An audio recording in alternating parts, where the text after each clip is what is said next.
continue this discussion. It's a good discussion. Do you think if you were negotiating, you might have gotten the Taliban to take 3 instead of 5? Senator, I apologize. I understand the position. Yeah, my point is that they probably, we insisted they take 5.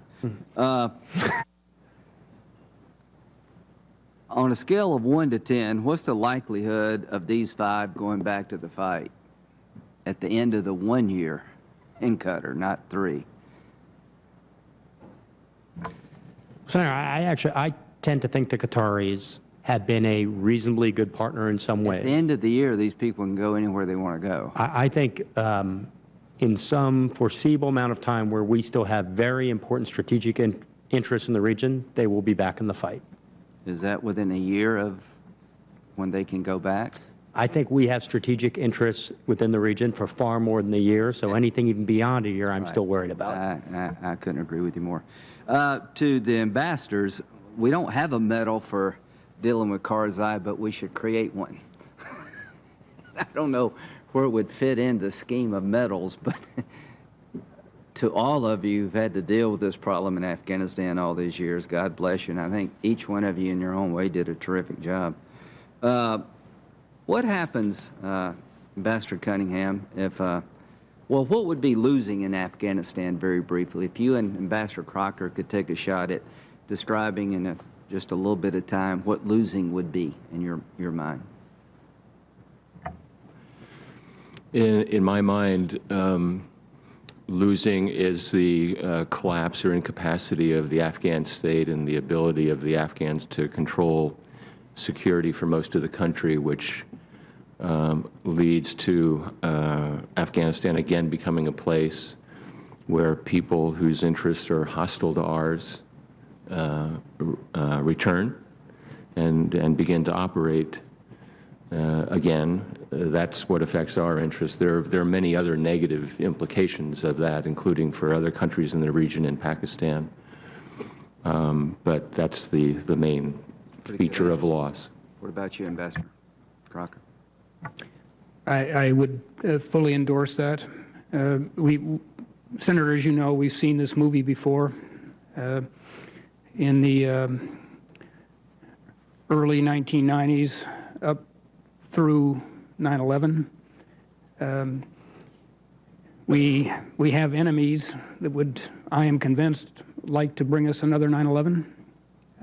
And if they can get strategic space and depth, they will go to work planning it. They may already be doing so in the form of the Islamic State, that now doesn't have to worry about day-to-day survival in large swaths of Syria and Iraq. They and Al-Qaeda would love to have Afghanistan back. We've seen what happened when they got it. Sure. So let's talk about how to prevent that. A counterterrorism platform in Afghanistan would probably be in our national security interest to make sure they don't regenerate. Does that make sense to both of you? All of you? Yeah, a robust counterterrorism program. Supporting the Afghan security forces to make sure they don't fail makes sense in terms of preventing the outcome you both described. We're going to have to pay for their army, at least in part, for a long time to come because of their budget problems. Do you all agree with that? Okay. What's the likelihood of losing if we stick with the current plan, which is to go down to 1,000 U.S. soldiers, Kabul-centric, in a security cooperation agreement environment?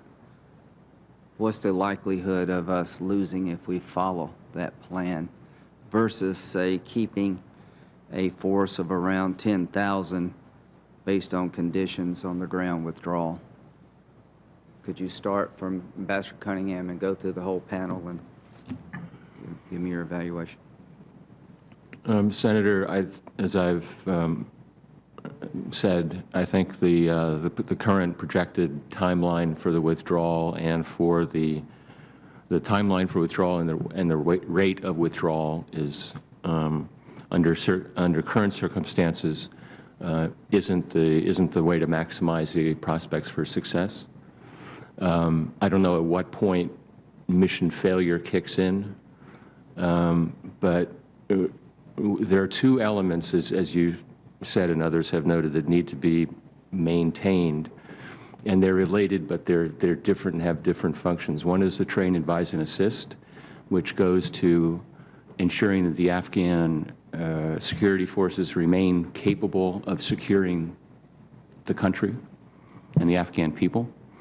And the second is the counterterrorism mission, which also has an intelligence component as well as a military component. Both of those need to be effective until such time as the Afghans are capable of doing more and more on their own, and they are. So there will be